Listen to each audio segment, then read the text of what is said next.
One of the fascinating stories in the Torah is about a prophet, not a holy prophet, just a prophet, whose name was Bilam. He was a seer. He was a visionary. And he had access to divine conversation. But he was not a good man.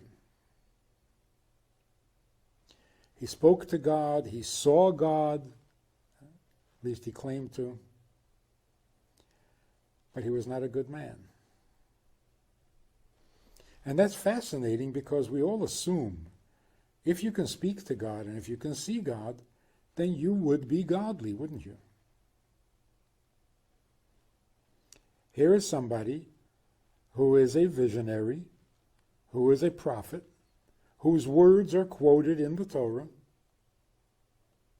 and he's not a good guy. He's an evil guy. The king Balak hired him and was going to pay him a fortune to curse the Jewish people, to put a curse on them so that they would be weakened and he would be able to defeat them at war. Strange conversation. God asks him, who are those people and what do they want? As if God doesn't know. Bilam says, they came here to hire me to curse the Jewish people. God says, don't go with them. So he tells them, sorry, can't go. They think he's holding out for more money. So the king sends more impressive dignitaries with a larger price, a greater, and says, please, you got to come and do this. This time God says to him, go. But you'll say what I tell you to say and not what you want to say. So he goes. That itself is amazing. He can only say what God is going to tell him to say. Obviously, God is not going to let him curse the Jewish people. So what's he going for? He was hoping somehow to find an opportunity to slip in the curse, knowing that God doesn't want him to do it, knowing that he can't do it if God won't let him do it, and yet he wants to do it.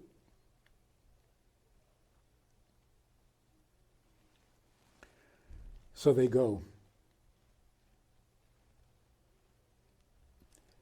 Before we go any further in the story, let's understand this. How can somebody speak to God and be evil? Of course, there were many false prophets who claimed to speak to God, and they were certainly evil. But this man really did speak to God. Well, this explains the mystery of not seeing God. Why don't we see God? The best answer in the conventional wisdom is that God doesn't let us see him because if we did, we wouldn't have freedom of choice. If you see God, how can you be evil? But from this story, it's obvious that yes, you can see God and still be evil. In fact, you can be dangerously evil, using your prophetic powers to do damage, to rebel against God. So first of all, why is that possible? How can you see God and not be good? And secondly, if we can see God and it doesn't take away our freedom of choice, then why doesn't he let us see him? Fundamental question.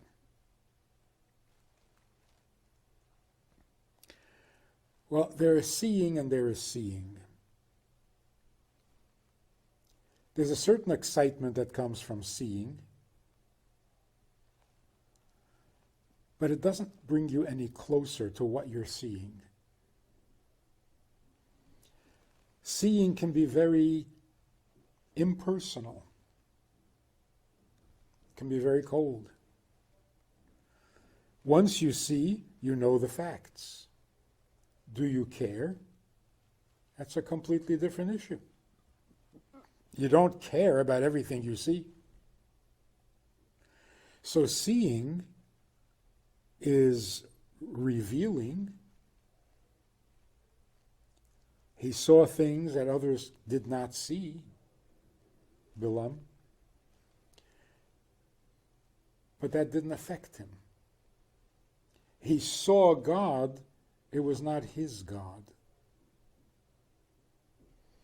That seeing doesn't bring you closer, it almost creates a little more distance. Now you are the observer, you're a total stranger, you're completely independent of what it is you're looking at. Almost like pornography. The seeing doesn't bring you closer, it creates a distance. It dehumanizes, it sterilizes the whole experience so that there is no closeness. But once you see the facts, you know the facts. So Bilam knew, I cannot say anything unless God allows me to say it.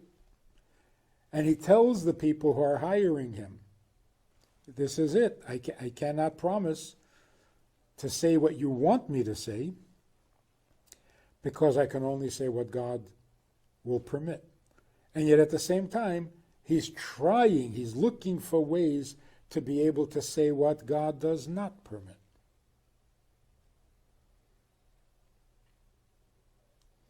That seeing would not bring any closeness, and it would not take away your freedom of choice. That's true. But God doesn't want that kind of a relationship. God wants a personal, intimate connection. Now, if you could see God from that perspective, it would take away your freedom of choice. It would create a monogamous relationship where there is no freedom of choice. Not like an open marriage, which is no marriage at all. So, we understand how it's possible to see and not be good, and we also understand why God won't let us see him in the way that he wishes to be seen. Before you can see someone, you first have to make it yours. It's got to be personal. And the desire to see is not a desire to remain an objective observer, but to become even closer to that which is yours, to that which is precious. So God says, you're not going to see me until you get to know me. Once you get to know me, once I become your God and you are my people deeply, permanently, and so on, then after Mashiach comes, he will allow us to see him, because then it won't damage the relationship, it'll enhance it. So what happens? Bilam goes, he tries all sorts of tricks and gimmicks with sacrifices and different, from different perspectives of viewing the people. So he's looking down from a mountaintop on the Jewish encampment. 2 million people in tents. Very organized, very orderly, camping by their tribes around the Mishkan, around the tabernacle. And he is moved to say, how beautiful are your tents, O Israel. Instead of cursing, he's blessing. He's praising. What did he see that moved him? The tents were pitched in such a fashion that the doors of the different tents never faced each other. So there was no intrusion on the privacy. It was a modest encampment. Every tent had its privacy, its modesty. And this was something very new, certainly in that region. So he was moved to say, this is really beautiful. He then predicted the coming of Mashiach. He said, I see him, but not soon. Kind of an understatement. He's coming, but it'll take 3,000 years. He described King David, who was the father, the ancestor of Mashiach, and then Mashiach, and what they're going to accomplish and how they're going to bring peace to the world and so on. And we quote this every morning at the beginning of the prayers. So Bilam, the wicked, evil prophet, gets quoted every day all over the world for 3,000 years. Quite a guy, huh? But then there's also his conversation with his donkey.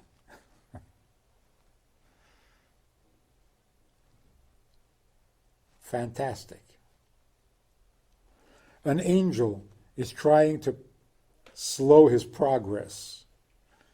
He's on his way thinking to curse the Jews. The angel stands in the way. The donkey sees the angel. Animals can see spirits. Animals can see. The donkey saw the angel. So the donkey stopped. Bilam hits the donkey because he doesn't see the angel, which is not a fascinating thing. He talks to God, but he can't see an angel.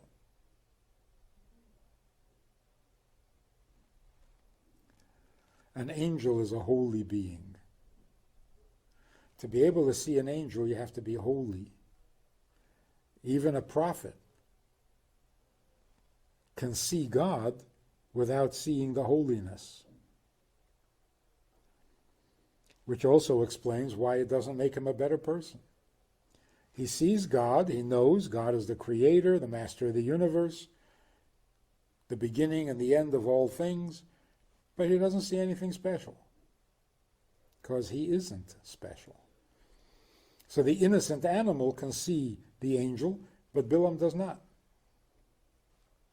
So he hits his donkey. 3 times this happens along the way. And suddenly the donkey can speak. And the donkey says, I have been your donkey for the longest time. Loyal. Obedient. And that's okay. But you've hit me 3 times for no reason at all. That's not okay. And Bilam, not sure exactly how he reacted to his donkey talking, but Bilam says, yes, you're getting me very upset, and if I had a sword in my hand, I would kill you right here.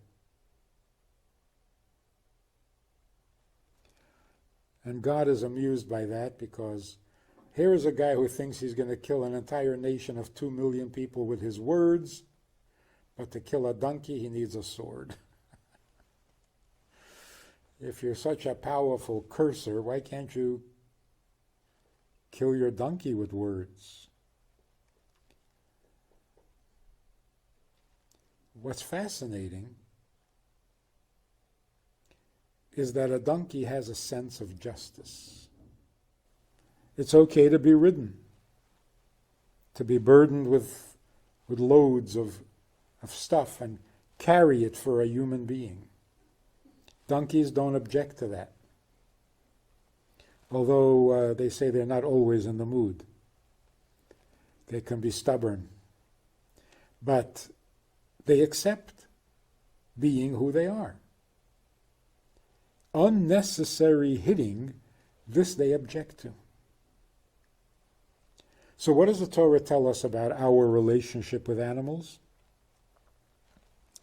See, it tells us to love each other. It tells us to love the stranger. It tells us to love God. It does not tell us to love animals. Because animals don't need your love. We don't share that in common. What we do share in common is a sensitivity to pain and to injustice. That's what the donkey was revealing. I didn't ask you to love me or treat me like an equal, but unnecessary hitting? No good. So what is our commandment concerning animals? Do not be cruel to an animal. What is our relationship with objects? Objects don't feel pain, and they don't have a sense of justice. But they exist. To destroy them wastefully is not acceptable to the object.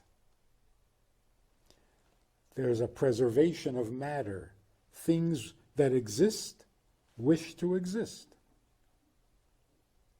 So we have a commandment not to be wasteful. You don't have to love a tree. The tree gains nothing from your love. You also don't have to worry about the pain. But you're not allowed to chop down a tree because it's wasteful. So we have three different kinds of relationships. With a fellow human being or with God, we have a relationship of closeness, of love. With an animal, we have a shared sensitivity to pain and a sense of right and wrong, of justice. And with objects, we have the respect for the existence of the object, and we're not allowed to wastefully destroy.